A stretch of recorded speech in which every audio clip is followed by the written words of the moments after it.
네, 반갑습니다, 여러분. 오늘은 환경과 쓰레기 문제에 대해서 함께 이야기하도록 하겠습니다. 저는 소셜혁신연구소 사회적협동조합의 안지훈 이사장이라고 합니다.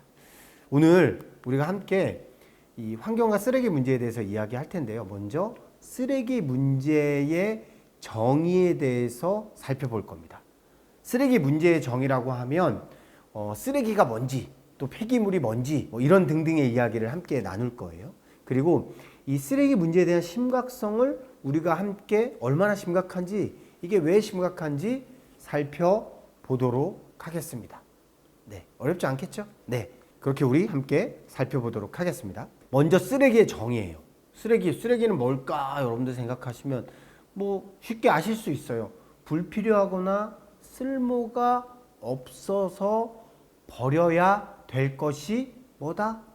쓰레기다. 우리가 쓰레기에 대해서는 앞에 이런저런 수식어를 붙여서 쓰레기에 대해서 이야기하죠. 그런데 쓰레기에 대한 정의는 불필요하거나 쓸모가 없어서 버려야 될 것이라고 이야기하는 겁니다. 네. 그러면 이 쓰레기에 대해서 규정하고 있는 것이 폐기물관리법이에요. 폐기물관리법에서는 폐기물을 이렇게 규정하고 있어요.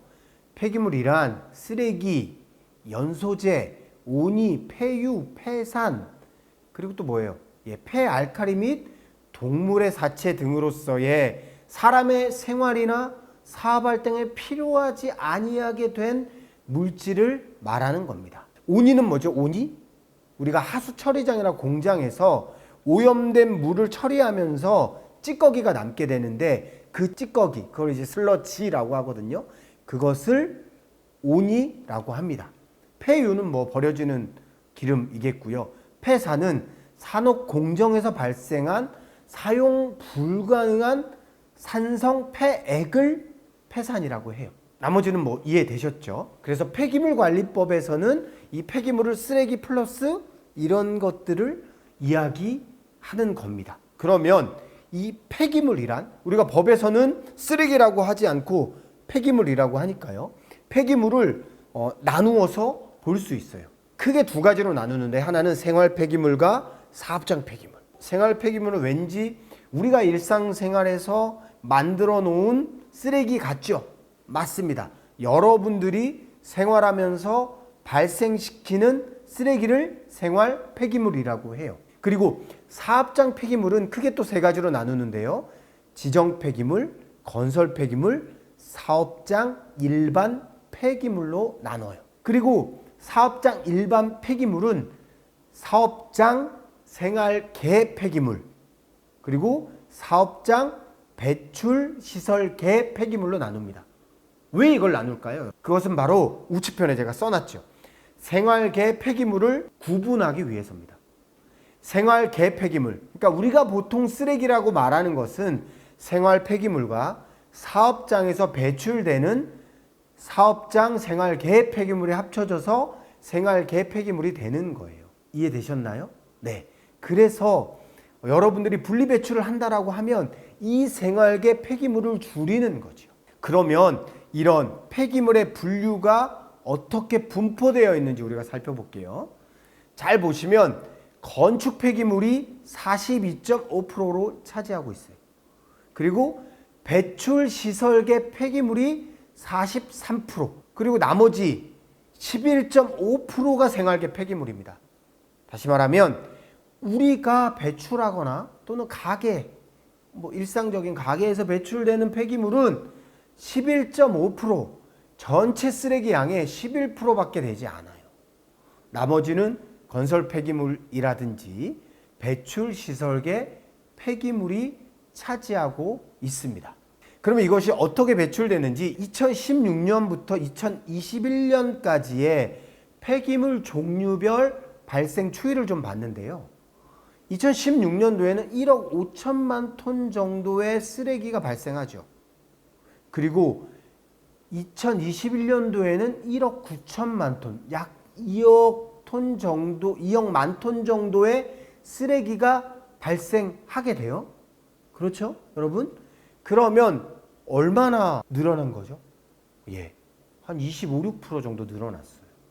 그러니까 쓰레기가 점점 많이 늘어나고 있다고 여러분들이 생각하셔야 됩니다.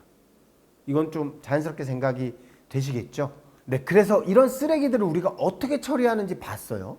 어떻게 처리하는지 보니까 전체 쓰레기의 대부분이 재활용되고 그 다음에 일부 소각하고 일부 매립하고 있죠. 재활용의 비중이 굉장히 높게 보여져요.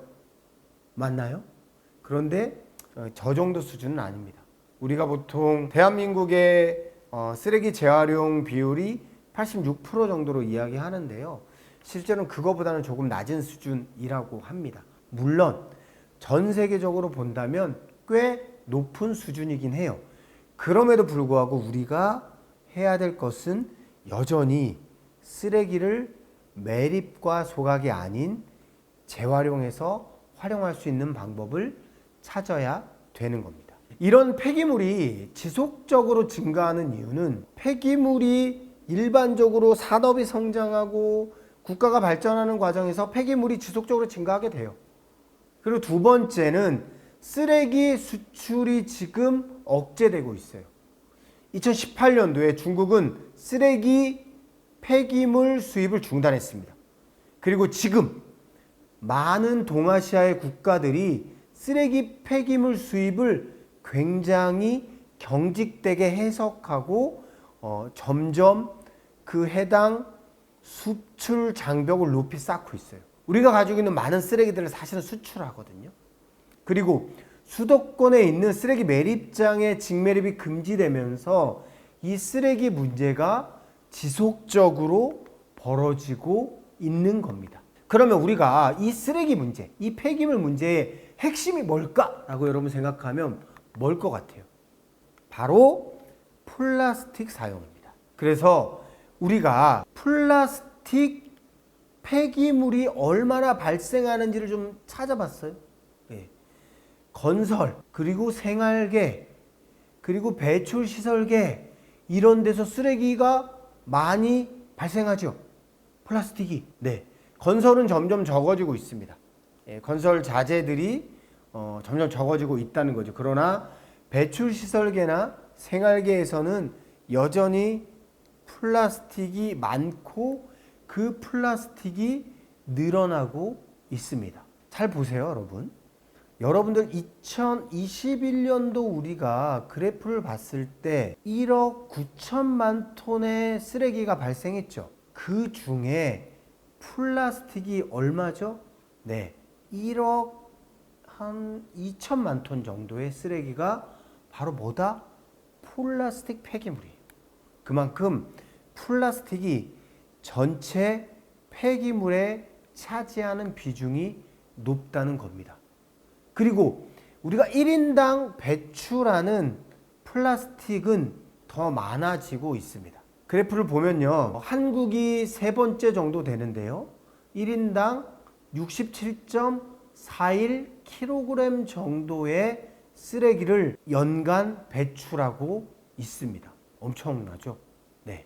그래서 저희가 알아봤어요. 그러면 국가별로 이 플라스틱 일회용 쓰레기에 대해서 어떻게 규제하고 있는지 쭉 살펴보니까 제가 지금 보면은 이 빨간색이 강한 규제고요.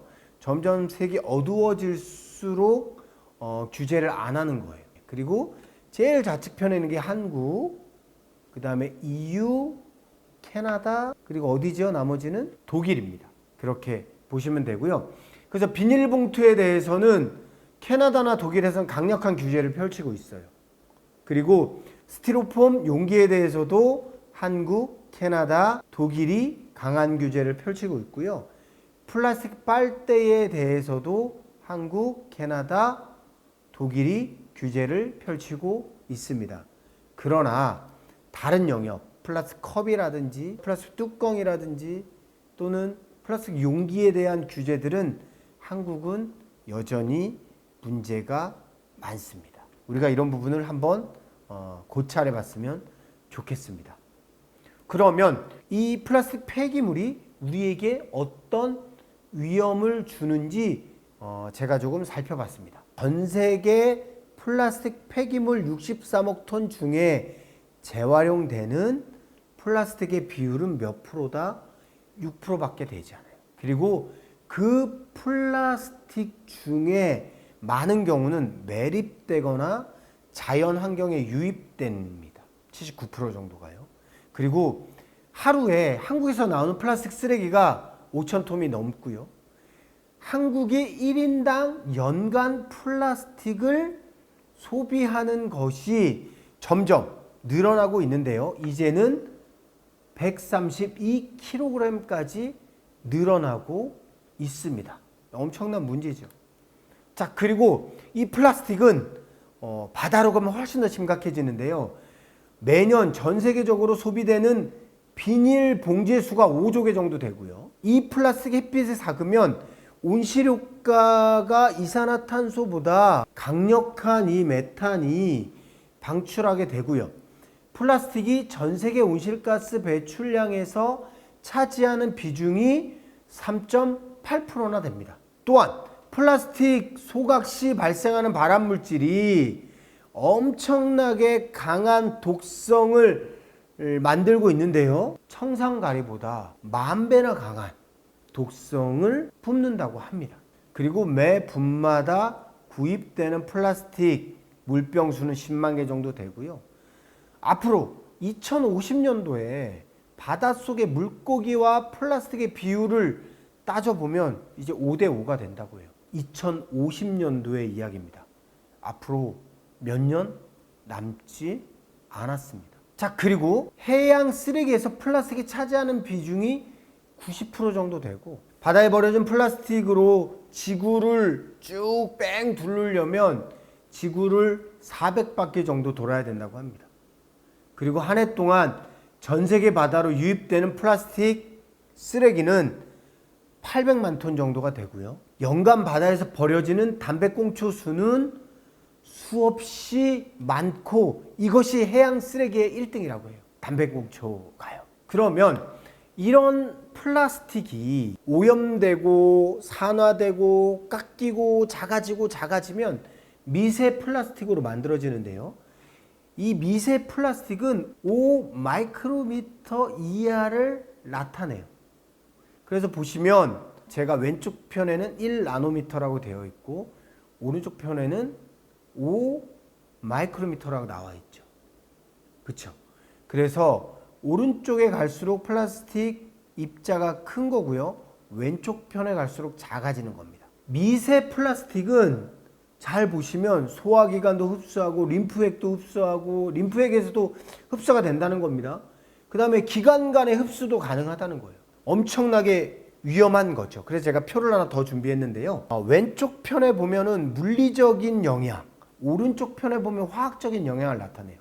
그러니까 플라스틱 입자 크기가 클수록 물리적인 영향을 발생시키고, 입자가 작으면 작을수록 화학적인 영향을 나타냅니다. 그래서 플라스틱 입자가 크면은 토양, 물리적인 화학적인 변화를 일으키게 돼요. 토양에. 그렇겠죠? 그리고 육상의 먹이사슬을 교란시키게 되고요. 그리고 지렁이의 성장을 억제시키거나 둔화시키게 돼요. 여러분, 이 지렁이가 누구의 먹이가 되죠? 그렇죠. 새들, 육상 동물의 먹이가 되는 거예요. 그래서 생태계의 먹이사슬을 교란시키는 것이 됩니다. 그리고 이것이 독성이 강해지는 것은 입자가 작아질수록이에요. 버섯에 들어가면 치사 독성이 강화되게 되고요.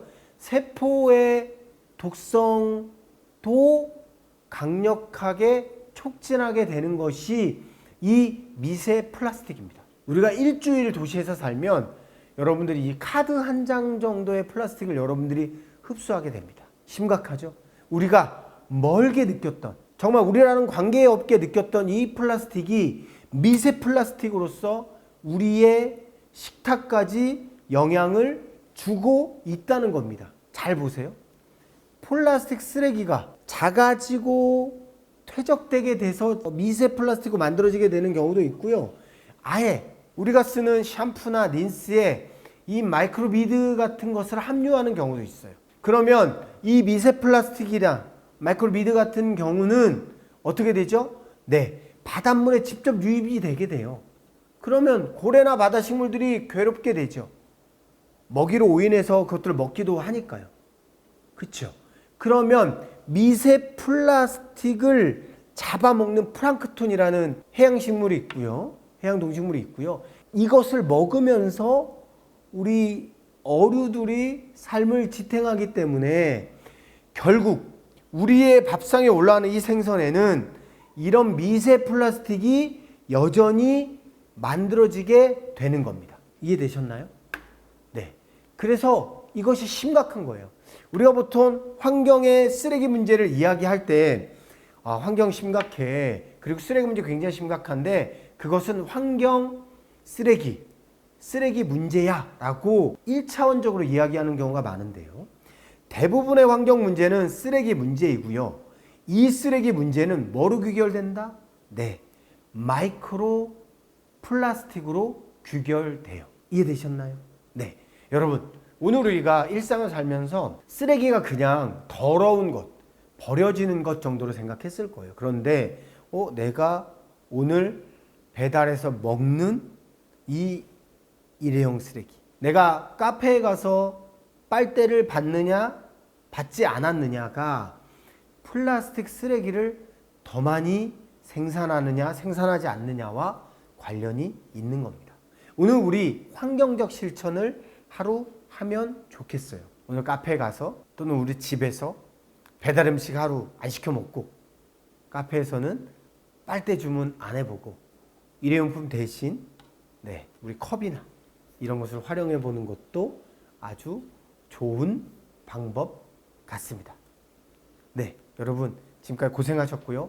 환경과 쓰레기 문제 오늘은 여기까지 공부하겠습니다. 감사합니다.